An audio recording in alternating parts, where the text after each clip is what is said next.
সম্মানিত সাংবাদিকবৃন্দ, আসসালামু আলাইকুম। আদাব। আপনারা নিশ্চয়ই জানেন যে বৃহত্তর সিলেটবাসীর প্রাণের দাবি ৮ দফা বাস্তবায়নের জন্য আমরা দীর্ঘ ৪ মাস থেকে ধারাবাহিক আন্দোলন করে যাচ্ছি। আমরা সিলেট টু শায়েস্তাগঞ্জ যে সমস্ত স্টেশন রয়েছে সকল স্টেশনে মানববন্ধন করেছি, আমরা প্রতিবাদ সভা করেছি, স্মারকলিপি দিয়েছি, আমরা অবস্থান ধর্মঘট করেছি, অনশন করেছি। সর্বশেষ আমরা বাধ্য হয়ে গত ২৭ তারিখ আমরা ঘোষণা করেছিলাম যে আগামী ১ তারিখ অর্থাৎ আগামীকাল রোজ শনিবার শায়েস্তাগঞ্জ থেকে শুরু করে সিলেট অর্থাৎ সিলেট বিভাগের সকল রেলপথ অবরোধ ঘোষণা আমরা করেছিলাম।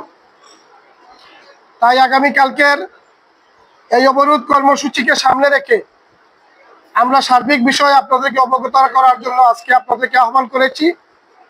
আপনারা অত্যন্ত কষ্ট করে আপনাদের মূল্যবান সময় নষ্ট করে এখানে উপস্থিত হয়েছেন, সেজন্য ৮ দফা দাবি বাস্তবায়ন আন্দোলন পুনরার পক্ষ থেকে আপনাদের প্রতি আমরা কৃতজ্ঞতা এবং ধন্যবাদ জানাচ্ছি। আপনারা নিশ্চয় জানেন যে আমরা সিলেটবাসী অত্যন্ত শান্তশিষ্ট এবং সুশৃঙ্খল। আমরা ৪ মাস থেকে বিভিন্ন আন্দোলন লড়াই সংগ্রাম করলেও সকল আন্দোলন লড়াই সংগ্রাম আমরা অত্যন্ত সুশৃঙ্খলভাবে করেছি। আমরা চাই আগামীকালকের আমাদের অবরোধ সেটাও সুশৃঙ্খলভাবে শান্তিপূর্ণভাবে অনুষ্ঠিত হোক। আমাদের পক্ষ থেকে আমরা সর্বাত্মক ধৈর্য ধারণ করে শান্তি মাতায় এই অবরোধ কর্মসূচি পালন করব। পাশাপাশি আমরা পুলিশ প্রশাসন, অন্যান্য প্রশাসন এবং রেল কর্তৃপক্ষের দৃষ্টি আকর্ষণ করে বলতে চাই, আপনারা কোনোভাবেই দয়া করে কোন ধরনের উস্কানি দেবেন না, কোন ধরনের উত্তেজনা সৃষ্টি করার চেষ্টা করবেন না। আপনারা ধৈর্য সহকারে পরিস্থিতি মোকাবেলা করবেন। আমরা আমাদের নির্ধারিত সময়ের পরে অবশ্যই অবরোধ তুলে নেব। এই আন্দোলনটা আপনারা জানেন যে খুলনা থেকে শুরু হয়েছিল, কিন্তু আন্দোলনটা এখন আর খুলনার মধ্যে সীমাবদ্ধ নেই। বর্তমান সময়ে বৃহত্তর সিলেটবাসী যে যেখানে অবস্থান করছেন, শুধু বাংলাদেশে নয়, লন্ডন, আমেরিকা, বাহরাইন, ফ্রান্স সহ বিশ্বের বিভিন্ন দেশে আজকে সিলেটিরা ঐক্যবদ্ধ হয়েছেন সিলেটবাসীর প্রতি এই বৈষম্যের বিরুদ্ধে।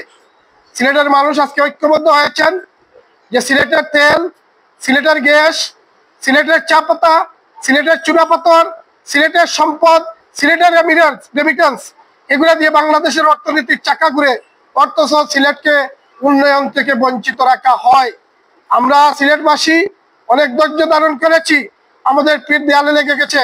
আজকে দলমত, ধর্ম, বর্ণ নির্বিশেষে বৃহত্তর সিলেটের জনগণ এক কাতারে চলে এসেছে এবং সবাই স্লোগান তুলেছে, তুমি কে আমি কে, সিলেটি সিলেটি তোমার আমার ঠিকানা সুরমা নদীর কিনারা। সম্মানিত সাংবাদিকবৃন্দ, আগামীকালকের সেই অবরোধ আজকে বাংলাদেশের মধ্যে একটি আলোচিত বিষয় হয়ে দাঁড়িয়েছে। এই অবরোধ কর্মসূচি সফলভাবে সম্পন্ন করার জন্য আমরা শায়েস্তাগঞ্জ, শ্রীমঙ্গল, মাইজগাঁও, সিলেট এবং কুলাউড়ায় আমরা পৃথকভাবে অবস্থান কর্মসূচি নেব। অবস্থান ধর্মঘটের আহ্বান করেছি, সেই অবস্থান ধর্মঘট থেকে আমরা ট্রেন অবরোধ করব। আমরা উপরোক্ত কর্মসূচি বাস্তবায়নে সকলের সার্বিক সাহায্য সহযোগিতা কামনা করছি।